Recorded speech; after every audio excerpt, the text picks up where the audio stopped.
اللهم صل على بسم الله الرحمن الرحيم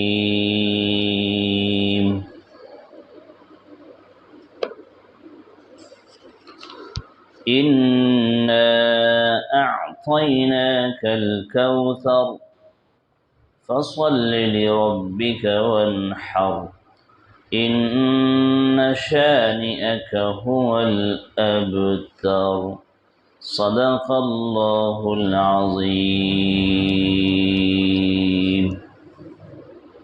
اے پیغمبر صلی اللہ علیہ وسلم، ہم نے آپ کو کوثر عطا فرمائی ہے تو اس کے شکریے میں اپنے پروردگار کے لیے نماز پڑھیے، قربانی کیجیے۔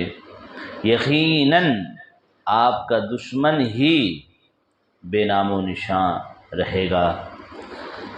یہ 3 آیتیں ہیں سورۃ الکوثر کی، پارہ 30 رکوع نمبر 33۔ بڑی مشہور آیت ہے، مختصر سی آیت ہے، قرآن پاک کی سب سے چھوٹی سی آیت، سب سے چھوٹی سورت ہے۔ یہ چونکہ اس کے اندر قربانی کا تذکرہ ہے، اور انشاءاللہ ہم لوگ 2 دن کے بعد قربانی کے عظیم فریضے سے ہمارا واسطہ ہونے والا ہے، اس لیے مناسب معلوم ہوا کہ قربانی کی آیت والی روشنی، قربانی والی آیت پر روشنی ڈالی جائے، اور اس سے ہمیں کیا پیغام ملتا ہے اس پر ہم ایک سرسری نظر ڈالیں۔ سورۃ الکوثر اس پس منظر میں نازل ہوئی کہ نبی اکرم صلی اللہ علیہ وسلم کے فرزند ارجمن حضرت قاسم کا جب انتقال ہو گیا، آپ صلی اللہ علیہ وسلم کی کوئی اولاد نرینہ زندہ نہ رہ سکی، تو کافروں نے طعنہ دینا شروع کیا کہ محمد صلی اللہ علیہ وسلم بے نام و نشان رہیں گے، ان کی نسل نہیں چلے گی۔ اللہ کی رحمت جوش میں آئی، کہا اچھا میرے نبی، میرے حبیب صلی اللہ علیہ وسلم بے نام و نشان نہیں رہیں گے، میرے حبیب کے دشمن بے نام و نشان ہو کر رہیں گے، اس کی نسل نہیں چلے گی۔ آپ دیکھیے نبی اکرم صلی اللہ علیہ وسلم آج بھی ان کا تذکرہ زندہ ہے اور قیامت تک زندہ رہے گا، اور پوری دنیا میں ہر وقت جو اذان کا سلسلہ شروع ہوتا ہے، نبی اکرم صلی اللہ علیہ وسلم کا اسم گرامی اللہ کے نام کے بعد فوراً اس کا گونج عام زبان سے نہیں، مائکوں سے اور میناروں سے اعلان ہوتا ہے، دن میں 5 مرتبہ۔ ایک اذان ایک ایسی چیز ہے کہ تحقیق کرنے والوں نے تحقیق کیا کہ 24 گھنٹے یہ رواں رہتا ہے، اس وقت ابھی، پھر کل، پھر اس کے بعد کسی اور جگہ، پھر کسی اور جگہ، پھر کسی اور جگہ، تو 24 گھنٹہ اللہ نے اپنا نام، نبی اکرم صلی اللہ علیہ وسلم کا نام زندہ رکھا ہے۔ یہ دشمنوں کے لیے ایک بہترین جواب ہے۔ بہرحال اللہ نے فرمایا، اے نبی صلی اللہ علیہ وسلم، ہم نے آپ کو کوثر عطا فرمائی ہے۔ کوثر سے یہاں 2 مطلب ہے، ایک تو خیر کثیر، یعنی ہر بھلائی ہم نے آپ کو عطا کر دیا ہے، نبوت، قرآن پاک کا معجزہ، اور آپ صلی اللہ علیہ وسلم کو اور بھی بہت ساری خصوصیات جو دوسرے انبیاءوں کو نہیں دی گئی۔ ایک مطلب تو یہ ہے۔ دوسرا مطلب وہی حوض کوثر، جو قیامت کے دن جو ایک مرتبہ پی لے گا کبھی بھی پیاسا نہیں ہوگا، اور ہر امتی سے ملاقات آپ صلی اللہ علیہ وسلم کی اسی حوض کوثر پر ہوگی، اور اس کا پانی دودھ سے زیادہ سفید، شہد سے زیادہ میٹھا، اور اتنا لذیذ ہوگا کہ ویسا پانی کسی نے بھی نہیں پیا ہوگا۔ اللہ تبارک و تعالی ہم سب لوگوں کو حوض کوثر پر آپ صلی اللہ علیہ وسلم کے ہاتھوں سے پینے کی توفیق عطا فرمائے، اور حوض کوثر پر اتنے پیالے ہوں گے جتنے یہ ستارے ہیں، امتی کی کثرت کی وجہ سے۔ تو اللہ نے فرمایا ہم نے آپ کو خیر کثیر اور حوض کوثر عطا فرمایا، اس خوشی میں، اس کے شکرانے میں آپ 2 کام کیجئے، فصلی لربک، اپنے رب کے لیے نماز پڑھیے، وانحر، اور قربانی کیجئے۔ معلوم ہوا اللہ ہمیں کچھ خوشی عطا فرمائے، کچھ نعمت سے نوازے، یا کسی بھی طرح کی خوشی کے موقع پہ ہمیں نماز پڑھنی چاہیے۔ آج کل ہم کیا کرتے ہیں، خوشی کے موقع سے پارٹی لگاتے ہیں، خوشی کے موقع سے گانے اور فلاں سب غیر اسلامی ہے۔ اسلام کا طریقہ یہ ہے کہ خوشی میں بھی اللہ کو یاد کیجئے، غم میں بھی اللہ کو یاد کیجئے۔ چنانچہ حدیث پاک میں فرمایا گیا، جب کوئی مصیبت، آندھی، طوفان یا کوئی بھی پریشانی آتی، آپ صلی اللہ علیہ وسلم فوراً مسجد کا رخ کرتے اور اللہ کے دربار میں سجدہ ریز ہو جاتے۔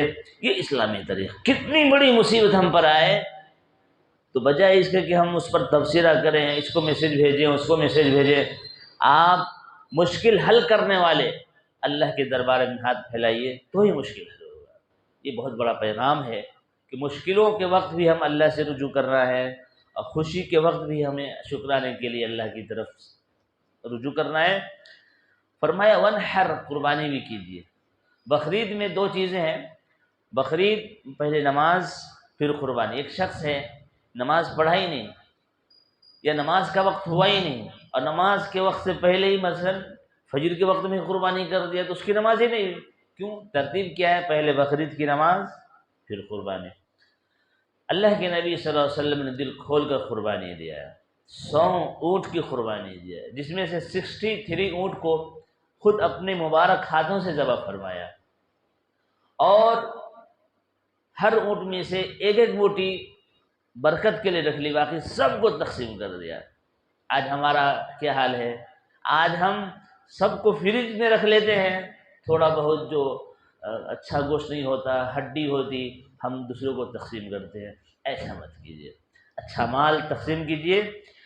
اور فریج نے غریبوں کے حق کو مار دیا ہے، اس لیے خدا کے واسطے ہم اپنے لیے کم جمع کریں، سب کو اللہ کے راستے میں لٹا دیجیے، دوستوں کو، احباب کو، غریبوں کو، وغیرہ وغیرہ۔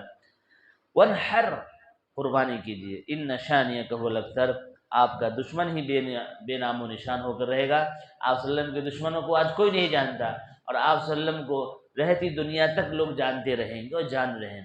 بہرحال سب سے بڑا مسئلہ یہ ہے، لوگ پوچھتے ہیں قربانی واجب ہے کیا؟ واجب، یاد رکھیے قربانی ہر اس شخص پر واجب ہے جو صاحب نصاب ہو۔ اور صاحب نصاب کس کو بولتے ہیں؟ آپ نے رمضان میں تفصیل سے سنا، اچھی طرح جانتے ہیں۔ جس پر زکوٰۃ ہے اس پر قربانی واجب ہے۔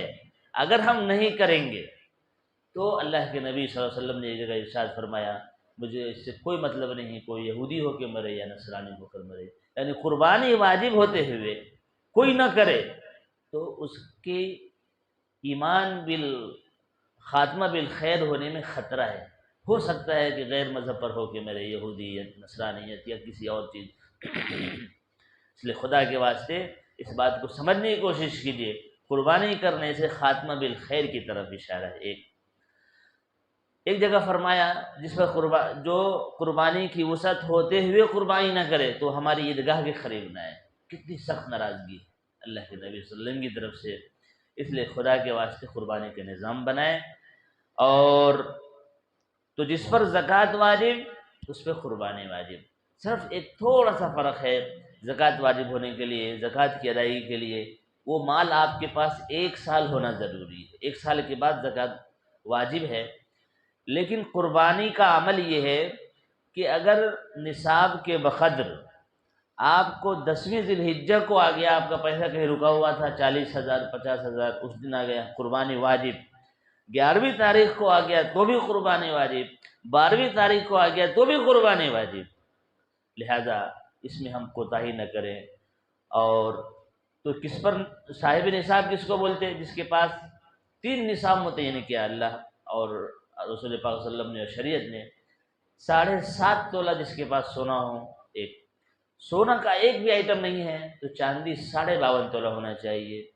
52.5 تولہ چاندی بھی نہیں ہے، 7.5 تولہ سونا بھی نہیں ہے، تو 52.5 تولہ چاندی کی قیمت ہونی چاہیے۔ اور 52.5 تولہ چاندی کی قیمت کیا ہے آج کل؟ 35 سے 40 ہزار۔ آپ یہ بتائیے مجھ کو کہ 35 سے 40 ہزار آج کون سا مسلمان ہے جس کے بینک میں نہیں ہے؟